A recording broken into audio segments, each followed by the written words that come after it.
At 7 o'clock in the morning on January 11th, 1945, Major William Shomo crouched in the cockpit of his P-51 Mustang, watching 13 enemy shapes materialize out of the overcast sky above Luzon. He was 2,000 feet above the jungle canopy, suspended in a layer of gray mist that felt more like a graveyard than a battlefield. Below him, the Philippines were burning. Above him, the Japanese Empire was proving it was not dead yet. Shomo squinted through the scratched plexiglass to see a massive Betty bomber, fat and slow, painted in the dark green camouflage of the Imperial Navy. But the bomber was not alone. It was surrounded by a protective swarm of 12 fighter planes, Tonys and Tojos, buzzing around their queen like angry wasps defending a hive. Shomo looked at the odds and realized it was simple arithmetic that would make any sane man turn his nose toward home immediately. There were 13 of them. There were only 2 of him. Shomo had his wingman, Lieutenant Paul Lipscomb, flying tight on his flank. That was it. 2 American planes against an entire Japanese squadron was a death sentence written in the sky. And to make matters considerably worse, Shomo was not supposed to be there to fight. He was not flying a standard fighter plane built for combat. He was flying an F-6D reconnaissance ship, a machine built to run away from trouble, not to stand and brawl with enemy fighters. The manual on his knee was very specific about situations like this, stating clearly that when a reconnaissance pilot sees a superior enemy force, he uses his speed advantage to survive. He does not engage. He does not attack. He takes his photographs and he gets the hell out of the area. For 3 long years, men like Shomo had been the laughingstock of the Army Air Forces. The real fighter pilots, the ones flying the sleek P-38s and the powerful P-47s, had a special derisive name for the reconnaissance boys. They called them, quote, 0, or the, quote, 1. In the officer clubs back at base, the fighter jocks would slam their beers on the bar and brag loudly about their kills, about the Messerschmitts they blew out of the sky, or the Zeros they turned into fireballs. When a recon pilot walked into the room, the conversation would go quiet, or worse, the jokes would start. The fighter pilots would ask mockingly if the tourists had seen any nice scenery today, or if they had taken any pretty snapshots for their scrapbook. It was a humiliation that dug deep under the skin because the implication was crystal clear. The fighter pilots were the warriors, the knights of the air who did the killing and the dying, while the recon pilots were just spectators. They were the guys who watched the war happen from a safe distance, the ones who carried cameras instead of courage. Shomo hated that label with a passion. He hated the way the other pilots looked at his plane, tapping dismissively on the glass windows in the fuselage where the cameras were installed, treating his machine like it was a toy instead of a weapon. He knew the truth that the loudmouths at the bar conveniently ignored, which was that flying recon was not safe at all. It was a suicide mission with a notepad. You had to fly low and straight, directly into the teeth of enemy anti-aircraft guns to get the photographs the generals needed for planning.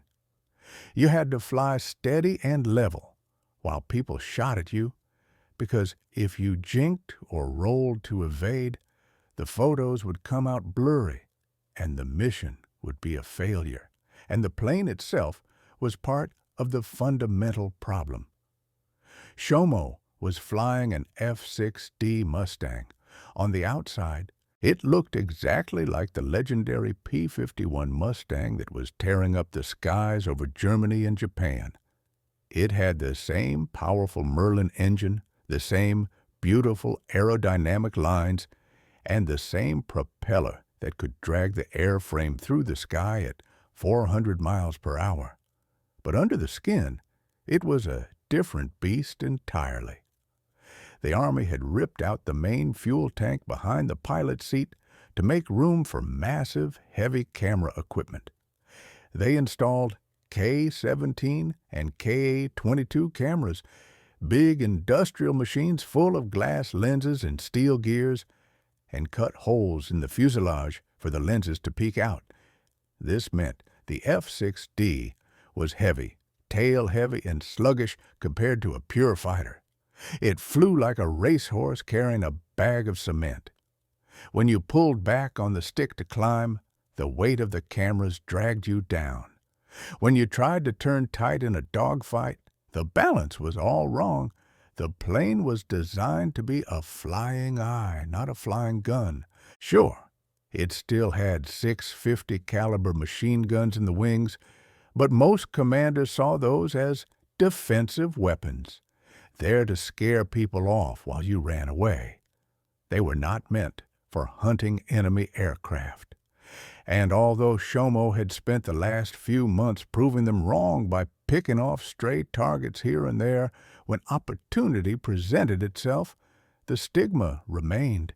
He was just a tourist, just a guy taking pictures of the war while the real men fought it. On this particular morning, January 11th, Shomo was sick of it.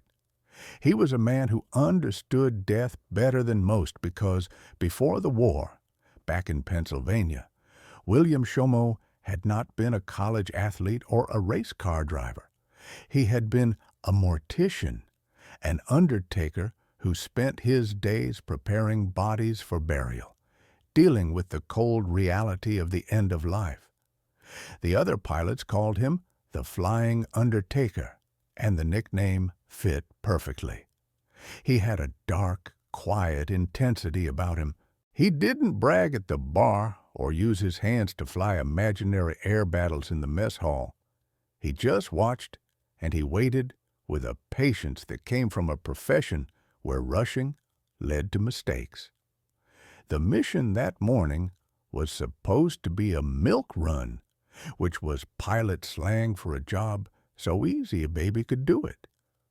Shomo and Lipscomb were ordered to fly north from their base at Mangaldan and check the weather conditions over to Tuguegarao Airfield. The generals were planning a bombing raid, and they needed to know if the clouds were too thick for the bombers to see their targets. It was boring, routine work, exactly the kind of mission the tourists were made for. They were supposed to fly up, look at the clouds, maybe snap a few photos of Japanese runway conditions, and fly home in time for lunch. But as they crossed into enemy territory, the boredom shattered like glass. Shomo saw the formation off his left wing drifting lazily under the cloud deck. The Japanese pilots were flying in a loose, arrogant formation because they were confident. And why wouldn't they be? They had a massive numerical advantage and were flying over their own territory. They probably thought the two lonely American planes in the distance were just doing what Americans always did in that sector, looking and running. The Japanese leader in the Betty bomber likely had a cigarette going relaxing in the cockpit, trusting his 12 bodyguards to keep any threats away. Shomo checked his gauges carefully. Fuel was good. Engine temperature was green. He looked over at his wingman, Lieutenant Lipscomb, who was holding formation and waiting for orders. Lipscomb was a good pilot, steady and reliable, but he had never seen a furball like this. Nobody had. Standard doctrine screamed that this was suicide.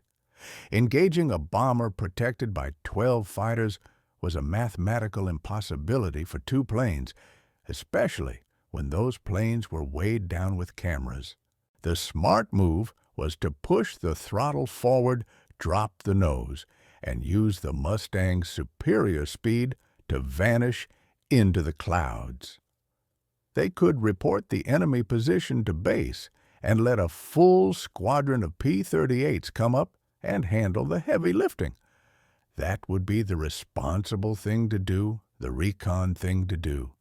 But Shomo looked at the Japanese planes again and saw something important. They were sloppy. The fighters were drifting too far from the bomber. They weren't checking their 6 o'clock position. They were treating the war like it was already won.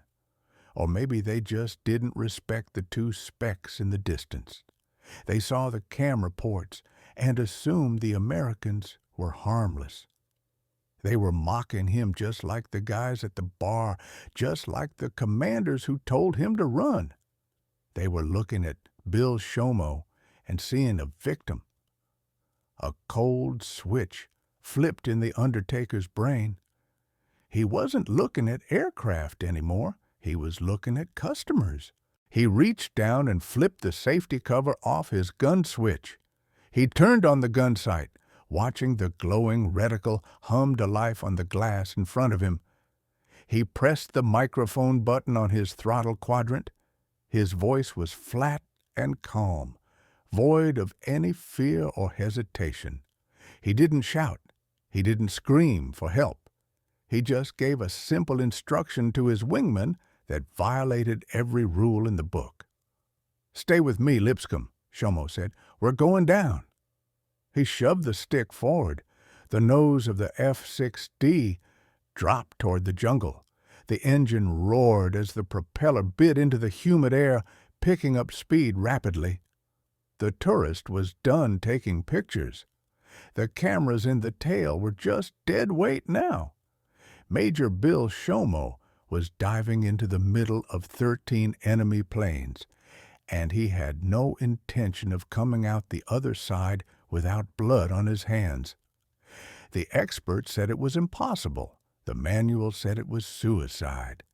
But Shomo said it was payday. The dive was not graceful. It was violent. When Shomo slammed the stick forward, the F-6D did not glide smoothly. It fell like a stone. The extra weight of the K-17 cameras in the tail felt like a boat anchor dragging the Mustang down. Fighting the aerodynamics every inch of the way, the airframe shuddered as the speed indicator wound past 300, then 350, then 400 miles per hour. The Merlin engine up front was screaming at maximum power, the propeller biting into the humid air like a giant drill bit. Inside the cockpit, the noise was absolutely deafening. It wasn't the clean hum of a well-tuned machine. It was the roar of a factory floor going full tilt. Shomo felt the G-forces press him hard into his seat, the straps of his harness digging into his shoulders. The blood drained from his head, his vision tunneling down to a single point, the rear of the Japanese formation. He was coming in from above and behind, the classic bounce position that every fighter pilot dreams of. But usually, a bounce involved a whole squadron of fighters coordinating their attack. This was just Shomo falling out of the sky in a heavy photo plane about to crash a party he wasn't invited to.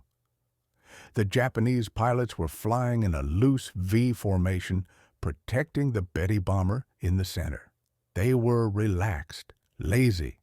They were still flying straight and level, completely unaware that death was closing the distance at 450 miles per hour. They looked like ducks in a shooting gallery, paddling along without a care in the world. Shomo picked his first target carefully, a Tony, a Kawasaki Ki-61.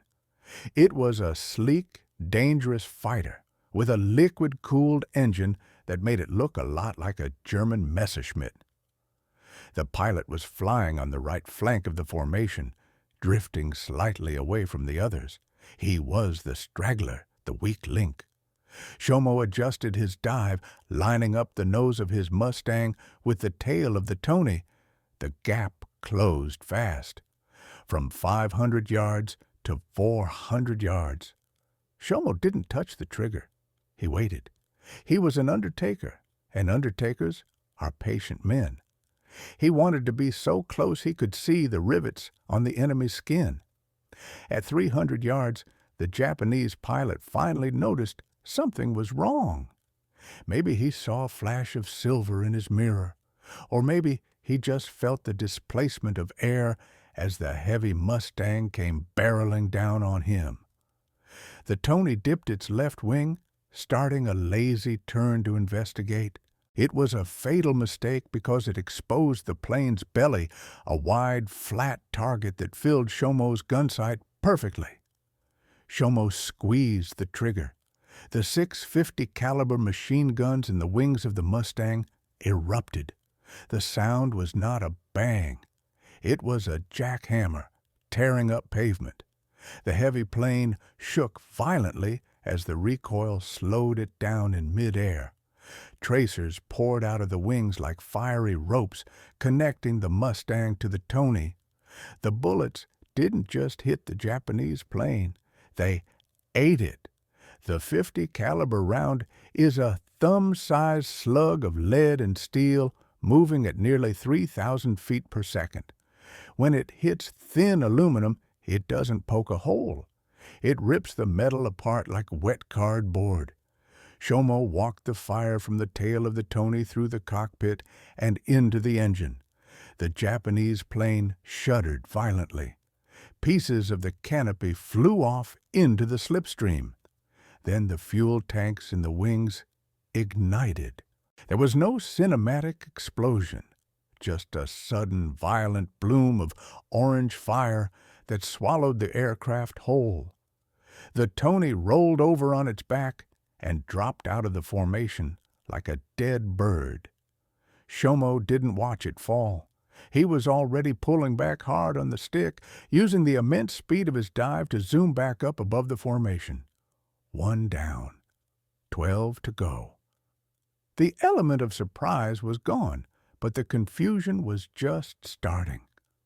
The other Japanese pilots saw the fireball and the silver flash of the American plane zooming past them, but they didn't react like a disciplined military unit. They reacted like a kicked anthill. They broke formation in every direction, scattering in panic. They had no idea how many Americans were attacking. They saw one plane, but logic told them there had to be more. You don't attack a squadron with one plane. They were looking for the rest of the American flight, twisting their necks, scanning the clouds frantically, terrified of a ghost squadron that didn't exist. Shomo capitalized on the chaos immediately. He crested the top of his zoom climb, trading his speed back for altitude. He kicked the rudder pedal hard, wrestling the heavy nose of the photoplane around. The cameras in the back groaned under the stress. This was not what the engineers at North American Aviation had designed them for.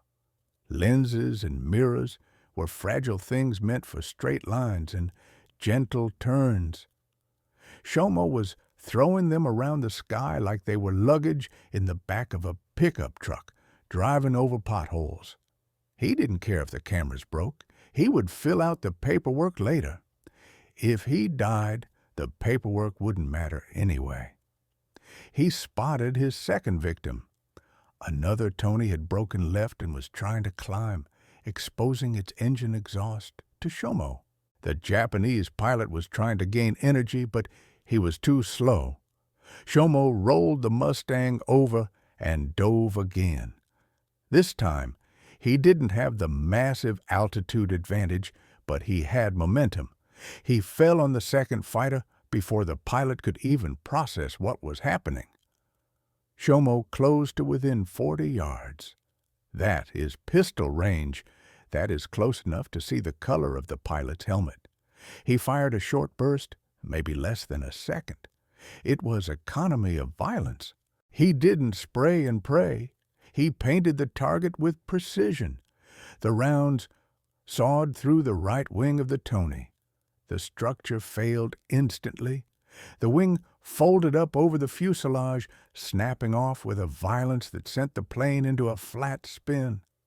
The centrifugal force would have pinned the Japanese pilot to the wall of his cockpit, unable to bail out, unable to move, spinning helplessly down into the jungle below.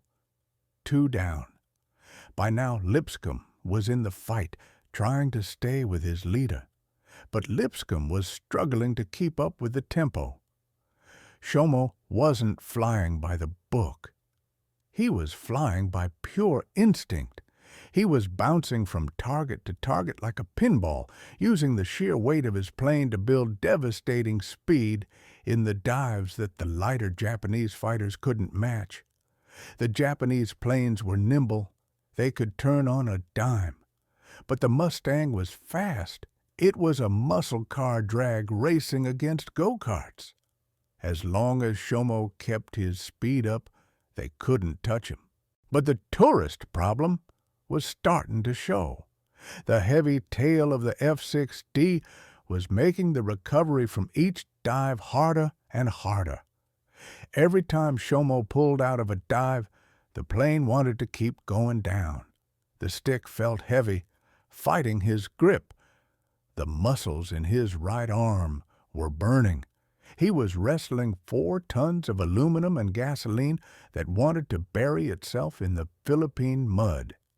He had to use 2 hands on the stick to pull out of the second attack, gritting his teeth as the G-forces tried to push his stomach into his feet. He leveled out and looked for the bomber. The Betty was still there, lumbering along in the center of the chaos.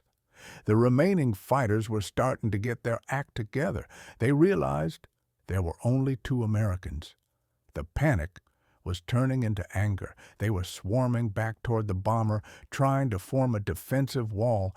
They were going to try to box Shomo in, slow him down, and use their superior turning ability to get on his tail and shred him. Shomo saw a group of 3 Tojos, Nakajima-Ki, 44 fighters lining up to intercept him. The Tojo was a dangerous opponent. It was fast, it climbed like a rocket, and it had heavy cannons. These pilots were clearly the veterans of the group. They weren't running scared, they were turning into him, daring him to go head-to-head. It was a game of chicken, 3 planes firing cannons against 1 plane firing machine guns. The math was bad. The manual said to break off. The manual said Shomo had done enough. He had shot down 2 enemy fighters. He had disrupted the formation. He had survived. He could dive away now, hit full throttle, and be back at base in 20 minutes with a hell of a story and 2 confirmed kills. No one would blame him. In fact, they would give him a medal just for surviving. He could go back to the bar and finally look the fighter jocks in the eye. But Shomo wasn't thinking about the bar. He was looking at that bomber. The Betty was a massive target, a flying fuel tank. It was the prize. And these 3 Tojos were standing between him and the Queen. He checked his ammunition. He had plenty left. He checked his fuel. Plenty left. He checked his fear. It was gone, replaced by a cold, mechanical focus. He didn't turn away. He didn't run. He pushed the throttle past the stop, engaging the war emergency power. The engine screamed as the manifold pressure spiked. The Mustang surged forward, black smoke puffing from the exhaust stacks. Shomo drove his heavy, camera-laden plane straight at the 3 Tojos. He wasn't going to dogfight them. He was going to run them over. He lined up the lead Tojo in his sights. The Japanese pilot fired first. Smoke puffed from the Tojo's wings as 40mm shells zipped past Shomo's canopy. They looked like glowing golf balls whizzing through the air. One direct hit would tear the Mustang apart. Shomo didn't flinch. He held his line. He waited for the range to close. He was playing a game of nerves, betting that the Japanese pilot would flinch first when he saw a P-51 coming at him like a runaway train. At 200 yards, the Japanese pilot broke. He yanked his stick left, trying to dodge the collision. It was the moment Shomo had been waiting for. The brake exposed the Tojos engine. Shomo clamped down on the trigger. The 50s hammered. The Tojo flew right into the stream of lead. The engine block shattered. The propeller flew off, spinning away into the gray sky. The fighter stalled instantly, hanging in the air for a split second before dropping like a stone, 3 down. But now Shomo had a serious problem. He had bled off his speed in the head-on pass. He was slow. He was low. And the other 2 Tojos were right there, banking hard, coming around to get on his tail. The tourist had just used up his luck. Now he had to fly. If this story of the tourist who became a legend in 6 minutes got your blood pumping, hit that subscribe button for WW2 Combat Sky. Like this video and share it with anyone who loves real aviation history. Drop a comment below and tell us, had you ever heard of Bill Shomo before today? Thanks for watching, and we'll see you in the next one.